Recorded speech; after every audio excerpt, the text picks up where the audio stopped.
Bom, o ministro da Agricultura, Carlos Fávaro, conforme ele disse, deve chegar a Pequim, na China, nesta quarta-feira. E para quinta-feira já está prevista a participação na abertura do Cotton Industry Development Conference, a conferência ali sobre algodão. Também estão agendadas reuniões com empresas e associações de fabricantes de fertilizantes e insumos agrícolas, além de um evento para discutir a cooperação entre Brasil e China em agricultura sustentável e finanças verdes. Para a gente falar mais sobre essa missão China, nós recebemos aqui no estúdio o Managing Partner Brasil da FNF Ingredients, Alexandre Camargo Costa. Oi, Alexandre, bom dia, bem-vindo. Prazer tê-lo aqui no estúdio. Muito obrigado, eu que agradeço pela oportunidade. Bom, a gente vem comentando sobre essa missão já há algum tempo e mais especificamente desde o início, da semana, sobre a grande e expressiva participação do agro brasileiro. São mais de 100 empresários, 100 empresas ali dos mais diversos segmentos, seja em proteína, seja em agricultura, seja em produtos de valor agregado, que, claro, pretendem fomentar ainda mais essa relação Brasil-China. Como é que vocês avaliam essa grande e exponencial participação do agro brasileiro nessa missão agora de 2023? Não, é sem dúvida uma grande oportunidade para o agronegócio brasileiro, já que a China, desde 2009, é o maior parceiro comercial do Brasil.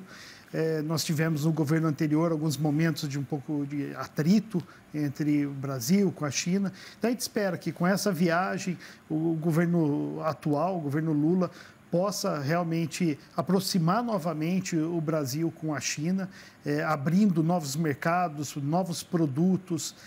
Grande parte desses empresários, então, como você comentou, são mais de 100 empresários, grande maioria deles é do setor de carnes do Brasil, de exportação de carnes. Então, a intenção realmente é abrir para novos frigoríficos, novas plantas.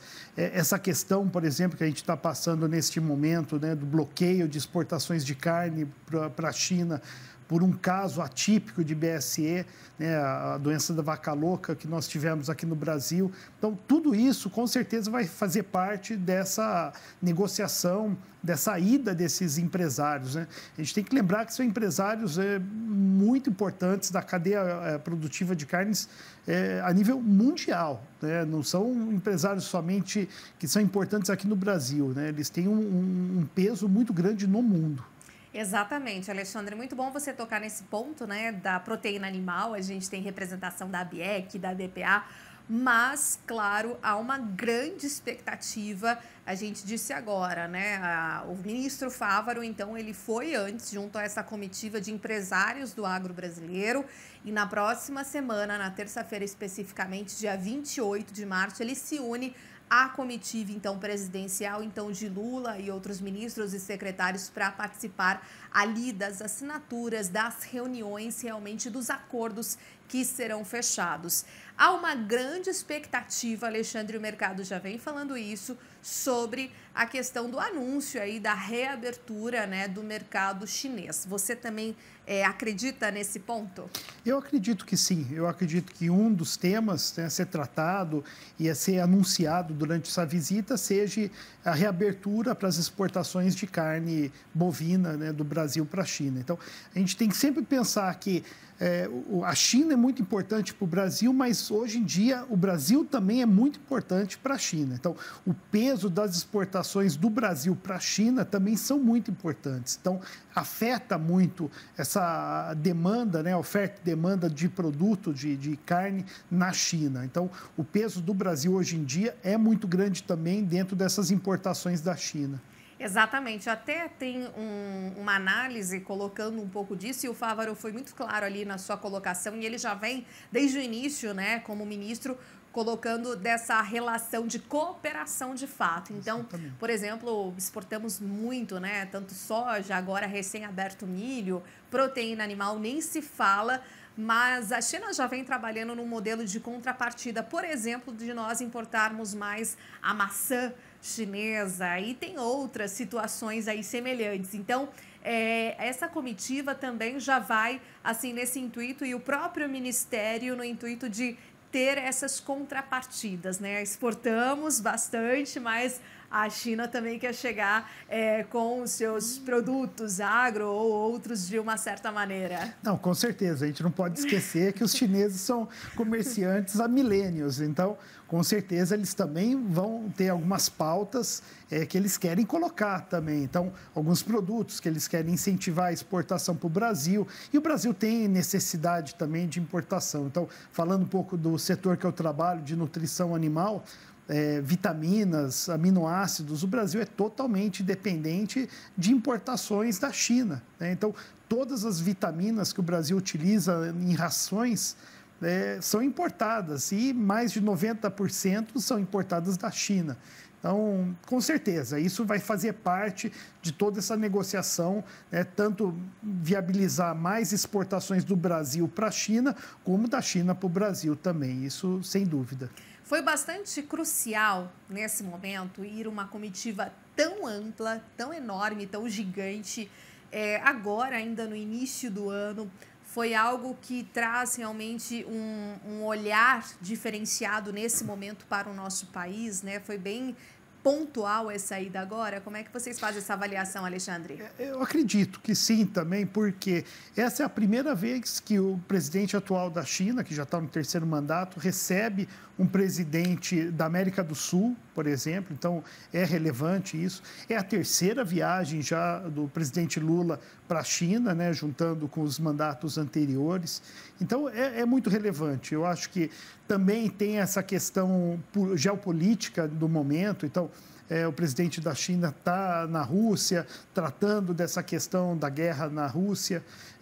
Então, é um momento muito importante, né? Não só para o Brasil, como para o mundo, né? Todo mundo está olhando para a China nesse momento, que a China tem um peso geopolítico muito importante também nesse momento da guerra da Ucrânia com a Rússia. Então, é um momento importante. Então, não é uma viagem importante somente para o Brasil, mas o mundo inteiro está olhando essa viagem aí. Inclusive, um dos pontos, né, você colocou agora também sobre a reunião que houve entre China e Rússia, agora recentemente, foi capa que a gente mostrou aqui também do Estadão, do Estado de São Paulo de hoje, sobre esse encontro. E, claro, o tema fertilizantes também vai ser algo bem tratado, bem específico, em um desses encontros, inclusive, do Fávaro, do Ministério da Agricultura, com os chineses, né? Então, é um ponto também que a gente tem que sempre chamar a atenção, a questão dos fertilizantes. Sem dúvidas, fertilizantes é fundamental. Infelizmente, o Brasil tem essa dependência muito grande das importações e China e Rússia, você tem os maiores exportadores desses fertilizantes para o Brasil. Então, sem dúvida, é um dos tópicos também dessa reunião, o tratar sobre os fertilizantes. A gente tem também outras questões, né, como a China quer trabalhar também a questão de finanças verdes para o agro, terá um encontro com a cooperativa, o Banco Agrícola Chinês, ou seja, esses pilares importantes hoje que a gente trata no tema, na pauta de ESG, de sustentabilidade, também não tem como não estar inerente ao mercado chinês. Ele tem que estar dentro desse sistema e, claro, o Brasil, tendo essa potência, tanto agrícola quanto verde, nada mais coerente do que também trocar sinergias e tecnologias e avanços em discussões sobre esse tema, né, Alexandre? Sem dúvida. A parte de sustentabilidade cada vez ganha um papel muito importante em todos os setores.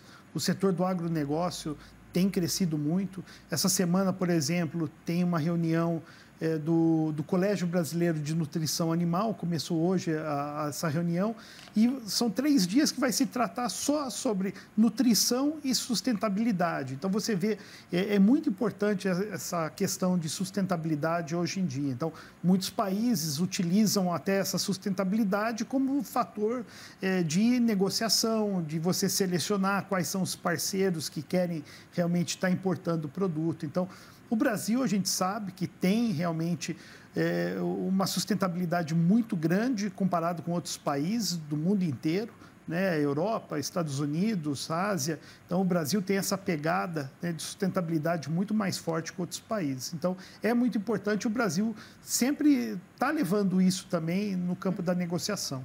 Como é que vocês, particularmente, também trabalham esse quesito, esse modelo ESG, hein, Alexandre?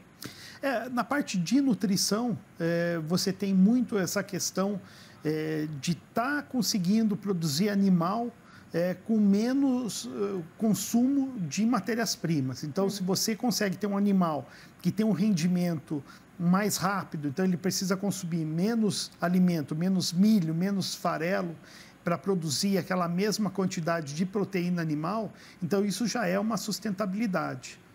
A emissão, por exemplo, de gás carbônico, tudo isso entra nessa produção animal. Como você tornar uma produção animal mais sustentável.